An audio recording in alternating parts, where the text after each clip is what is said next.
Hello and welcome to the Center for Spiritually Integrated Arts, a Centers for Spiritual Living teaching center. I am Reverend Dr. Raymont Anderson. I am the founder and the spiritual director. Now, as you are sitting there joining us, you may have questions, any number of questions, such as, who am I? How did I get here? Spiritually integrated arts means what exactly? What is a teaching center? Well, what is Centers for Spiritual Living? What is that? What does that even mean? Or New Thought, or religious science, or science of mind and spirit?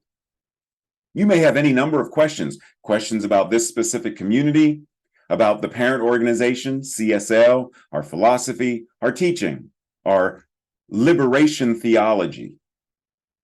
Any number of questions. Feel free to send an email. We look forward to connecting more and building our virtual community, our global community. And if you haven't connected yet on social media, feel free to do so. This is your invitation now. Also, did you know that all of our Sunday messages are archived on our YouTube channel? You can watch it anytime. Now, questions about anything, such as becoming a member. What does that mean? What does membership entail? And if you live somewhere far and already belong to a spiritual community, can you be a member of more than one? The simple answer is yes, you can. Just like you can shop at more than one grocery store, you can attend or be a member of more than one gym. We are building beloved community. So you can do both. You can be a member of both. You can be involved with both. That's what being in spiritual community means. So we welcome you. We invite you. We are so appreciative that you have found this community and that you have joined us today. We bless you. We love you. We welcome you. Live long and prosper. Sit back, relax, and enjoy the rest of our Sunday message. Love you. Connect with you soon. Blessings.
and welcome. Happy Mother's Day. We continue our conversation this month about going from good to great to grand. Last week we talked about our inner landscape and how our inner landscape affects our outer landscape, etc. Well, today we are talking about the role that our values play in that process. Today's title, The Value-Led Life. Is your life being led with your values as the forefront? What are your core values, and how do you live from them more fully, day by day, moment by moment? Today, we are going to explore this transformative journey, self-discovery, and what it means to be in alignment through this process of identifying, creating, awakening, whatever it is, choosing our values and then living from those life-affirming values in ways that shift and change our lives in life-affirming ways. So we begin by understanding that there are various areas in our lives that we focus our attention and energy on. We focus our attention and energy on family, maybe. We focus our attention and energy on work, maybe. We focus our attention and energy on something. We're always doing that, focusing our attention and energy on something. However, our invitation is to consciously direct that energy and focus towards whatever it is that is going to further promote, further enlarge, increase, expand, resonate with our values. This thing that we are calling our lives, we are creating this life by being in alignment with either who we are not or who we are. Who we've been told we are or who we really are. We're in alignment always. We're always in alignment. We can't be out of alignment. Question is, what are we in alignment with? I can be in alignment with racism, sexism, or I can be in alignment with equity, justice, harmony. I can be in alignment with anger and hatred, or I can be in alignment with peace and unity, cooperation. We're always in alignment. So once again, our invitation is we're creating life by being in alignment with what? Whatever that is. But the invitation is to be in alignment with the truth of our being. When we are in alignment with the truth of our being, when we align our entire mental equivalent, our thoughts, beliefs, etc., the ways we communicate, our emotions and our feelings and our actions, when we're in alignment with all of those in a way that we are now joining with our passions, our lives are now infused with our sense of purpose, our sense of bliss, our sense of joy, our sense of connectivity, our sense of satisfaction, contentment, enlightenment, whatever it is, we are now purposefully, consciously aligning the truth of our being with each of these areas, aspects, and elements to further promote going from good to great to grand. So by understanding and by clarifying and thereby aligning our thoughts, words, emotions, feelings, and deeds, our mental equivalent, from the space of what we truly value in a life affirming way, we're better able to steward, to navigate through the world from whatever foundation we had to a firmer foundation on truth, whereby we live in integrity and authenticity, transparency, and our divinity. And living a grand life requires this degree of black belt awareness and practice. So that's our invitation. Are we ready to RSVP? Reverend Dr. Michael Bernard Beckwith offers us, as the alchemist of your own life, find a bit of frequency you want to experience. Pause. What is the frequency that you want to experience? What is the end result? What is the goal? As the alchemist of your life, start with the end in mind. What do I want to experience? Now place your attention, your focus, and your energy there. As it becomes your perception, as it becomes your focus, as it becomes what you are in alignment with, now live from there.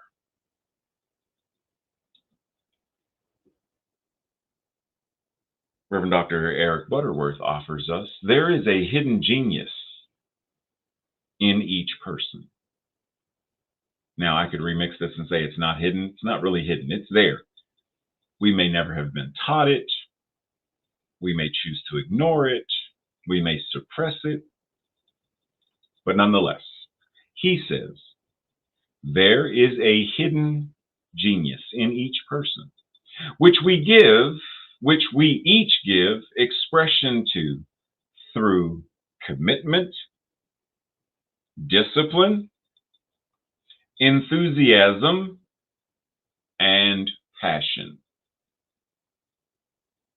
So there's this genius, the truth of our being, that we express based upon what are we committed to? What are we continually practicing? Because that's our discipline.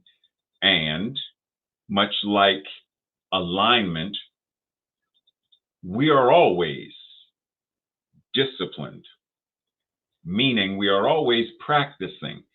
If I am, for lack of a better word, we'll say lazy and apathetic, like I just couch potato, I just every day, all day, just TV, popcorn, chips, and bonbons, then that's my discipline.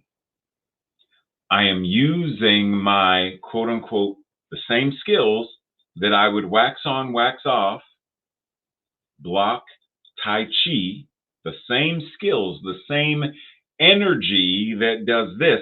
I'm using that energy to invest in the couch potato, binge watching 78 hours of television in one day. That's discipline. Now, we often think of discipline as this life affirming thing, and discipline me. Yeah, I get you. Yes. And yet, discipline simply means, where are you investing your time, talent, energy, etc.? What are you practicing? Where is your enthusiasm? Remembering that the etymology of enthusiasm is N-E-N, theos, T-H-E-O-S, to be in God, and passion. So how do you express these four things? How do you express commitment and conviction, discipline, enthusiasm, and passion. Breathe. So, what does your inner, quote unquote, inner genius look like? How does your inner genius show up? Now, often when we think of the word genius, very, very easily and quickly, what comes to mind? Einstein. We even have turned Einstein into some kind of insult or compliment where someone will say, he thinks he's such an Einstein. Don't be an Einstein now. Watch yourself. You right? Like we have used him as the icon for genius. And there are others. Stephen Hawking. There are others. We've got geniuses. But based upon what Butterworth is saying, we all have genius. Well, if we all have that which is, as Butterworth and others would say, Christ consciousness, and there's only one mind, and that mind is God, then the mind that Einstein operated in, through, as, and from is the same mind you live, move, and have your beingness in, as, and from. And that one mind is infinite genius. That one mind knows, quote unquote, all is all, has all, access to all, intelligence, wisdom, etc. So this idea of having an inner genius is the idea of embodying your genius, embodying your innate intelligence. And that does not mean trying to be like someone else's version of intelligence. We all have intelligence.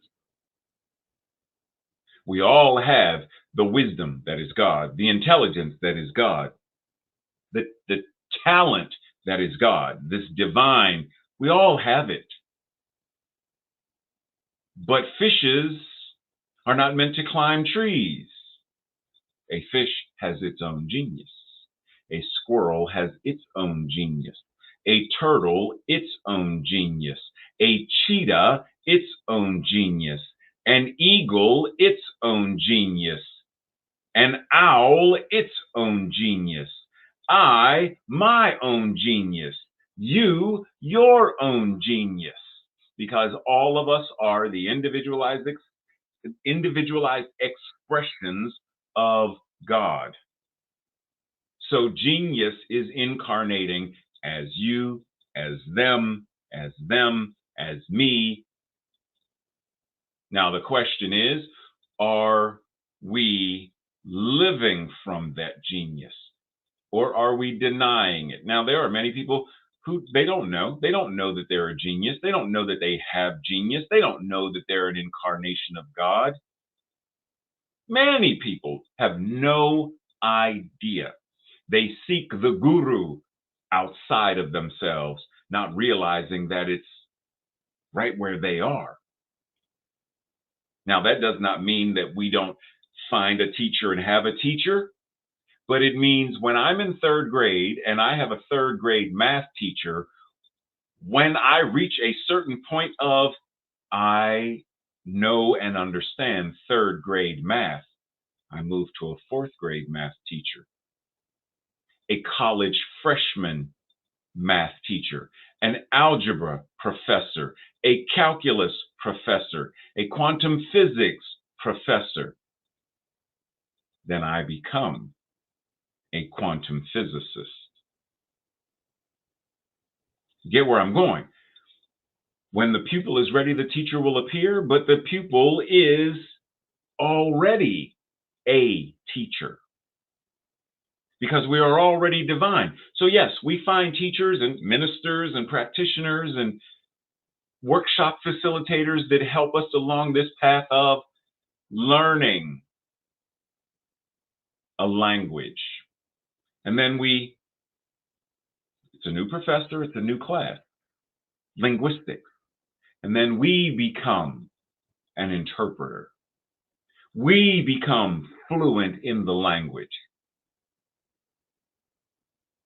Now, that does not mean we will not still go take a class or a refresher or a master's class or whatever. Doesn't necessarily mean that, but it can. But the point is, whatever it is God is, we already are.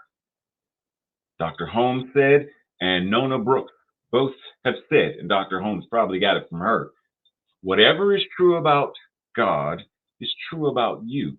God is infinite intelligence, therefore you are intelligent. God is infinite wisdom, therefore you are wise. God is infinite, then you are a genius.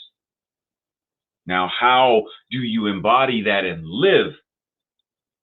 Not just as within, but as your genius. How does it show up in your life?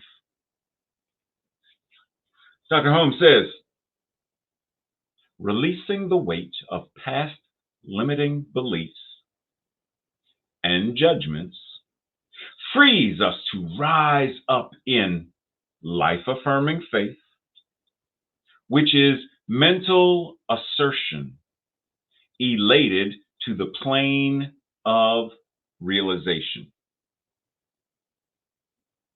Whatever past dogma, indoctrination, judgments, and criticisms that we may have had and held on to and believed and operated from, we have an opportunity to let it go, to no longer let it operate as the driving force in our lives.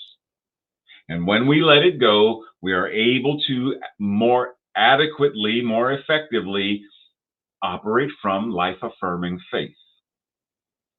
And this life affirming faith gives us the ability to assert, to declare this power, this truth of our being, because we are now operating from a place of, I know who and what I am. I realize who and what I am.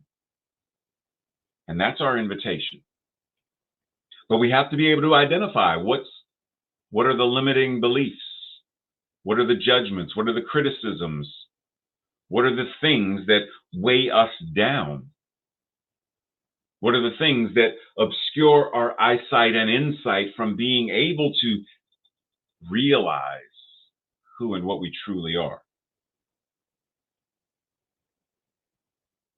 Kind of things, kind of baggage are we still holding on to that we may not even realize we're holding on to it?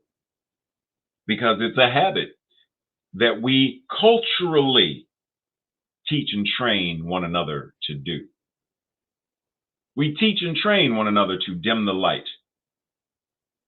We teach and train one another to keep the dogma of indoctrination going. It's the only way we're going to make the world go round. Toxic capitalism, make the world go round. The rat race, dog eat dog. We're conditioned to keep those modes and mental equivalents going and going and going and going. But the moment we pause and step back and look, and I mean really look at our lives and ask, is my life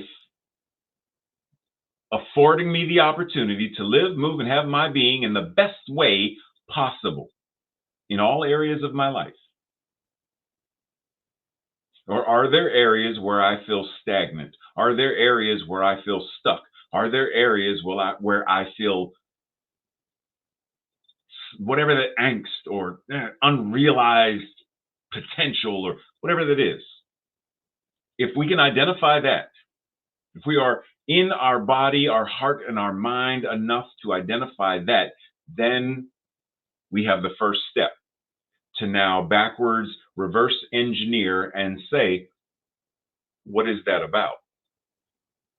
Writer's block. What's blocking you? Or whatever it is, creative block. What's blocking you?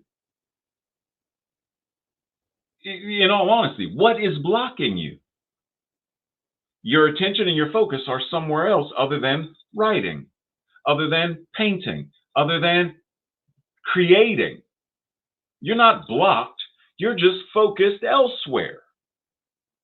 So, how do we reorient the focus, reorient where we are investing that energy so that we are investing it into our writing, our creating, our relationship, whatever it is that we now desire to have greater and greater, good, great, grand experiences of? Brene Brown says integrity is choosing courage over comfort. And once again, linguistic convenience, let's note that what she's referring to as comfort is the apathy that chooses, oh, no, no, no, no, no, no, no, no, no, no, I'm comfortable, I'm good, I'm good, I'm good, which is the kind of comfort that Reverend Dr. Martin Luther King referenced when he talked about the white moderates who they were comfortable. They didn't want to get involved in civil rights. They knew it was wrong for there to be Jim Crow and segregation and oppression. They knew, but their comfort made them more willing to look away. I'll pray for you. I will give my thoughts and prayers, but my comfort is most important. Once again, she says integrity is choosing courage, it's choosing equity, it's choosing justice, it's choosing the divine over apathy, comfort, and stagnation. Integrity, it's choosing what's right over what is simply fun or easy. It's choosing to practice your values rather than simply professing them.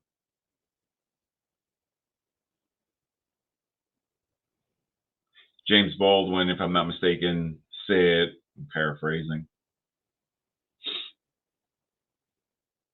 what you do speaks far louder than what you say. I can't hear what you're saying because what you are doing is speaking so much louder than what you say. How many people do we know that they say that they are one thing, but their actions something else? Christian nationalists, for example, they profess to be followers of Jesus, the Christ. They profess to a lot of things, but their actions demonstrate something altogether different, which, based on what Brene Brown is saying, indicates that they are not operating in integrity. So, our invitation: ask, am I operating? Based on this definition of integrity that she is sharing, am I operating in integrity? Am I choosing what's right over what's fun, easy, and comfortable? Am I choosing courage? Am I choosing life-affirming faith rather than non-life-affirming faith?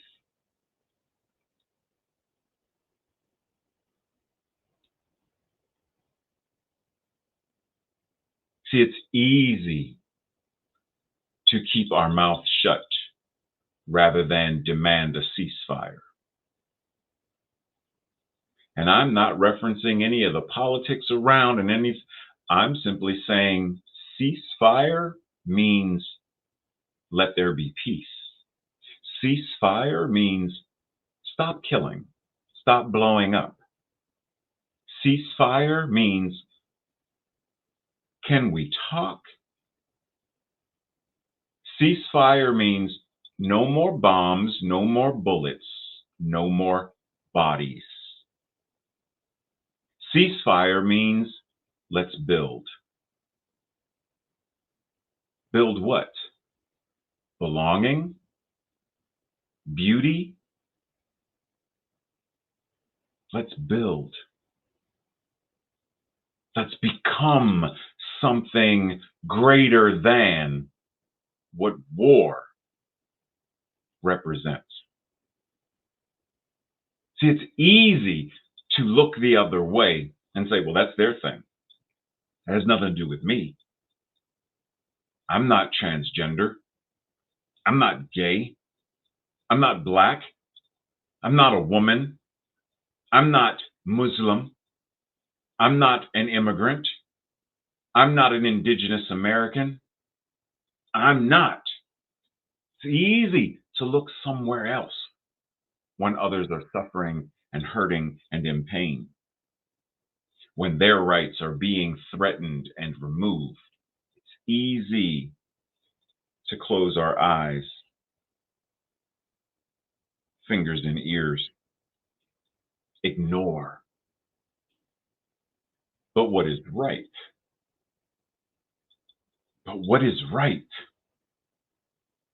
If we want a world that works for all, then it's time to do what's right. It's time to think what is right. It's time to say what is right. It's time to feel what is right. It's time to do what is right.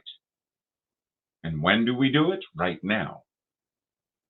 Dr. King said, the time is always right to do what is right. To be in integrity, to operate from our values, the time is always right. John C. Maxwell says, your core values are the deeply held beliefs that authentically describe your soul.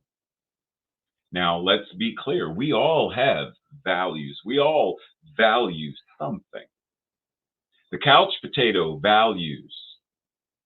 I love sitting on the couch and watching television. There are values. I value doing nothing, or doing, because it's technically not nothing. I value the opportunity to sit on the couch and watch television 24 hours a day, eating chips and dip and bonbons. I value that. Why? Well, it keeps me from doing this other thing that makes me uncomfortable. So I value the distraction.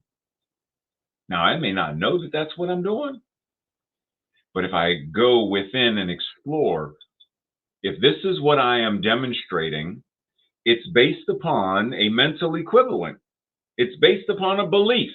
It's based upon values, or I wouldn't do whatever this is. If I believe that television was of the devil, then I can't be a couch potato if I'm afraid of the devil, or I believe in the devil, or whatever the devil. Then I'm not going to watch television. That's why the Amish, they don't do a lot of the modern things that we have, and they don't do it because their faith, they value something other than. So we all have values, and values like freedom give us the opportunity to be free from something and be free to something. Our core values are very similar. But what are your core values? What are your deeply held beliefs that shape and shift and move and motivate how you show up? Now, core values as a general, and core values specifically, 1 through 21 core values held by several companies. Now, on 1, fun. Do you value fun? Do you value solitude? Do you value romance? If you do, then it should show up in your life in some way if you are operating in integrity. Anyone who knows me knows that I value fun and silliness and laughter. How could you not know if you know me? But you also know that I balance this. It has its time and place because I can go from one moment being very serious to being very silly and back again as it serves whatever it is I'm engaged in because I value those feelings and those actions. I value honesty, continuous improvement, kaizen, the Japanese concept of constant and never ending improvement. What are your core values? Go through this list, pause, come back to the video and pause and look at this, or email myself or Tracy and ask, can you send me the slide with the core values? And go through them and ask, do I value acceptance? What does it look like? What does it mean? Do I value achievement? What does that look like? What does it mean? Do I value beauty? What does that look like? What does that mean in my life? Do I value collaboration? What does that look like? How does it show up in my life? Because if you value these things, then they should show up. If we're living, moving, and having our beingness in integrity, that is. Gretchen Rubin says, focus not on doing less or doing more, but focus on doing what you value. If you focus on what you value, if you focus on investing time and energy, resources, etc., into what you value, then the doing more or less will automatically start to fall into place. When we are doing what we value, when we are being what we value, then the doing more or the doing less will automatically. If I value being in shape and I want to be healthy because I value my health and well-being, we'll say my physical health and well-being. Well, we'll put it all in. My mental health and well-being as well. I value it. Then what am I going to do to nurture and ensure physical health and well-being, mental health and well-being? Exercise. Do I value exercise? If I do, if I value this, in order for there to be the byproduct of greater physical health and well-being, greater mental health and well-being, then I'm going to automatically do more of exercise. I'm automatically going to do more of therapy or whatever it is that's going to bring the byproduct of health and well-being, body, mind, and soul, emotional health and well-being, mental health and well-being, because it's what I value. So the doing more or less will automatically take place, per se. I mean, it's just not magically going to happen, but it's easier to identify. And when we're engaged in exercise, I mean, clearly I'm doing more. I don't even have to say I need to do more, do more, do more exercise. I'm automatically doing it because it comes with the territory. If I value relationships, then I'm going to automatically reach out and call somebody I love. I'm going to automatically do it. Text or email, something, if I value the relationship. So rather than focusing the attention and whatnot and investing in do more, do more, do less, do more, do less, do more, do more, do less, focus on being in integrity with your core values. Now, as I always reference this idea of faith being life affirming or non life affirming, it can be either or. Similarly, values can have a life-affirming or a non-life-affirming component, such as, let's go with the very first one at the top, freedom. If it is a life-affirming expression of freedom, as this slide says, it will show up as build flexibility and autonomy into your life. If it's a non-life affirming expression of freedom, it will show up or can show up as fear of making important commitments. So once again, it's not simply about saying courage. It's about, is it a life affirming expression of courage? Belonging. Is it a life affirming expression of belonging? Achievement. Life affirming or non life affirming? So it's not just about choosing the value, but it's about what aspect of the value, how is the value showing up? Because I can say stability, but if my stability is showing up as being intolerant of change, I remember back in the day when those women couldn't vote, things were stable back then. I want to bring that stability back to, wait, what?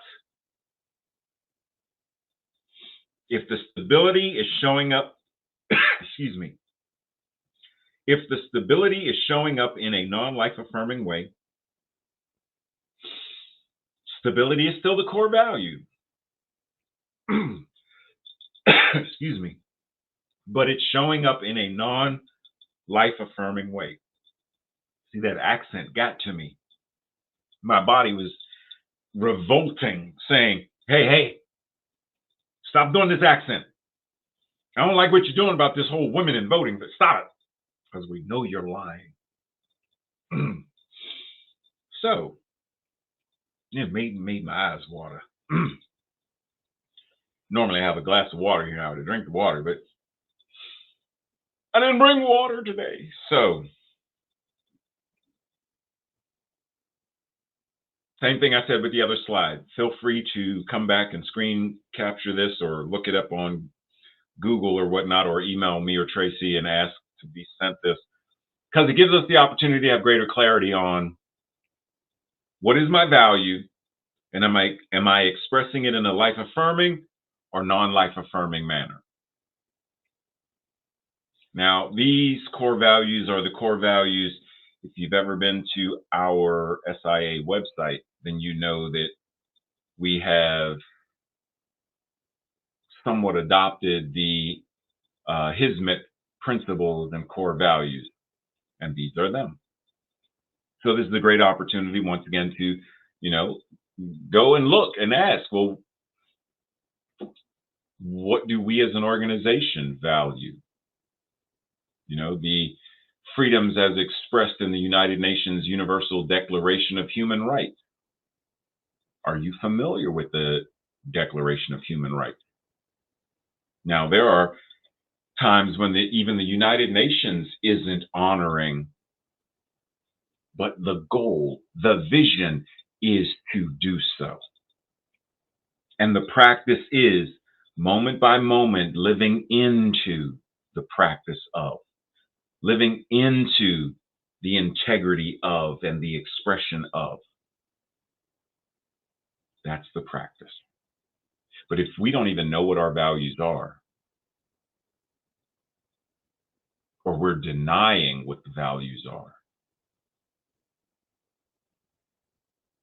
then what exactly are we doing? Well, we're not living in integrity, for one, not integrity with what we're saying. We're living in integrity with something else. Those who claim that the United States of America was built on Christian nationalist values. No, it wasn't. So either you are ignorant and don't know, or you blatantly are ignoring the fact of one or the other. So our invitation. How well do I know myself to know what I am operating from as my values, life affirming or non life affirming. The Science of Mind textbook and the teaching itself are meant to be a living document. This is why we are encouraged to be open at the top and open at the bottom. We are called to be the space and the energy of the cosmic goodness, greatness, grandness. The space and energy of the infinite, global, measureless, inclusive, universal wonderment of life. We are called to be that. This call is also found in how we push the boundaries of the status quo. That would rather we accept and not ask, receive and not seek, and follow the rules even when those rules are inhumane, unethical, and life denying.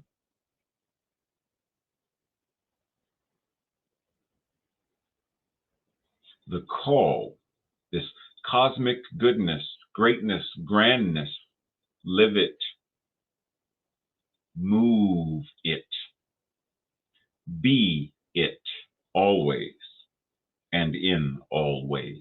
Be this living document, live as this living document, move as this living document of science of mind and spirit, always and in all ways. This week's declaration or affirmation, I will say it first. If it resonates, say it the second go round. I live from my values in ways that enhance my life and the world around me. Together. I live from my values in ways that enhance my life and the world around me. Ashe. This week's questions for your own personal exploration, or if you join the Thursday night study group. Number one, identify 4 of your top values and how they relate.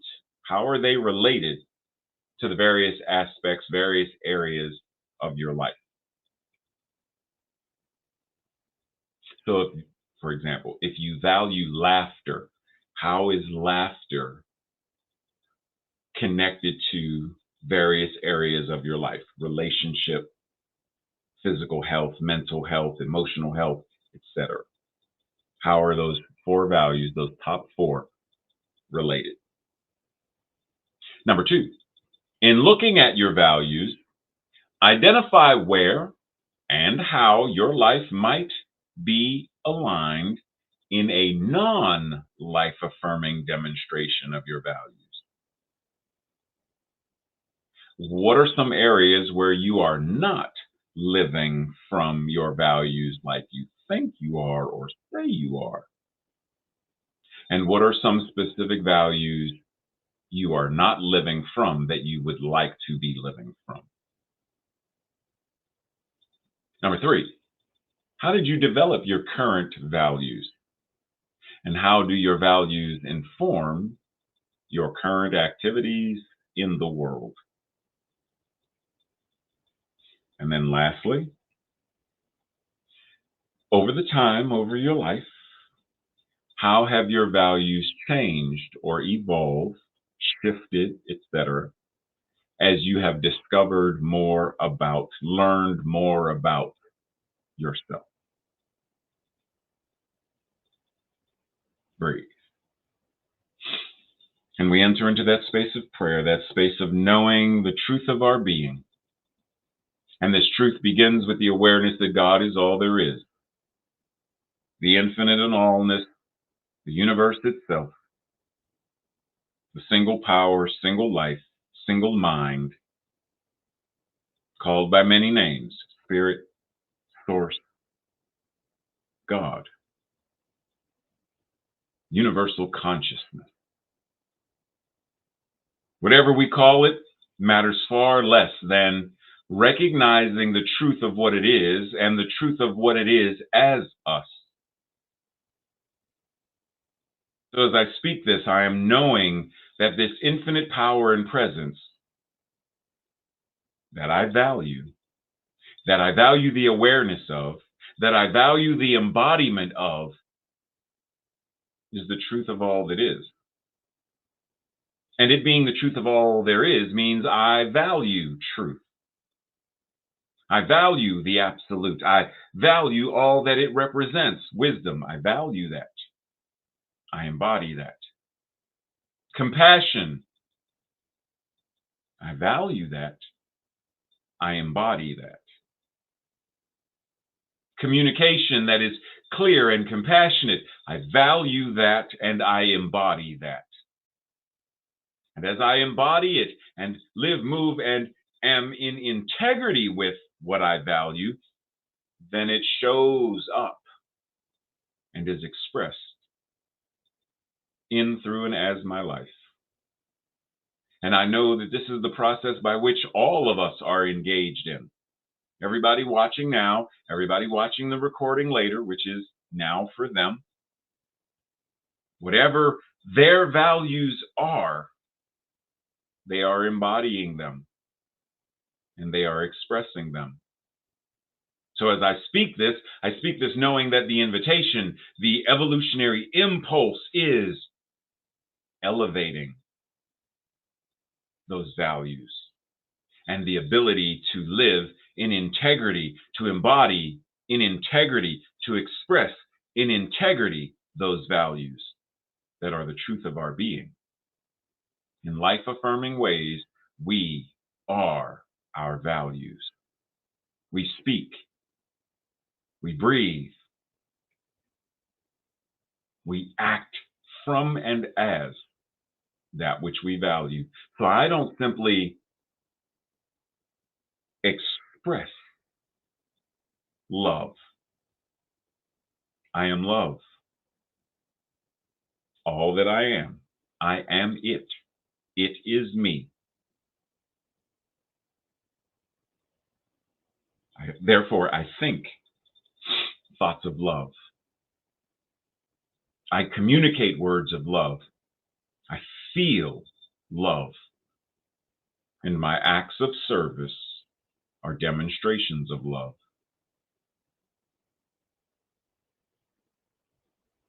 Life-affirming faith. My thoughts are God's thoughts. My words are God's words. My emotions, God's emotions, and my actions, the way that God shows up, acting in the world. As I said last week, between God and I, there is no between. There is only that which it is. And the law says yes. The law says yes, and it acts accordingly as only it can. Which means this entire message, this prayer right now, is already active. It's already demonstrating. It's already manifesting. It is already my experience. It is already answered prayer. In the same way that I am my values, my life is my prayer. My life is my amen. And what is true for me is true for each of us, for all of us. So when I say a world that works for all, I value it. I think, speak, feel, and act in integrity, authentic power, a world that works for all, with courage,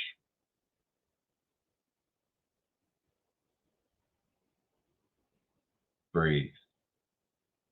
It is already done. It is already so. And so it is. Namaste, blessings, much love and appreciation, everyone. Once again, happy Mother's Day for those who celebrate Mother's Day, for those whose mothers are still on this side of life after life, for those who are mothers yourself, for those who embody the maternal energy, for all of that which is happy Mother's Day. Love and appreciation. We are not meeting today for after service because right now where am I right now? I'm bilocating, but where am I right now?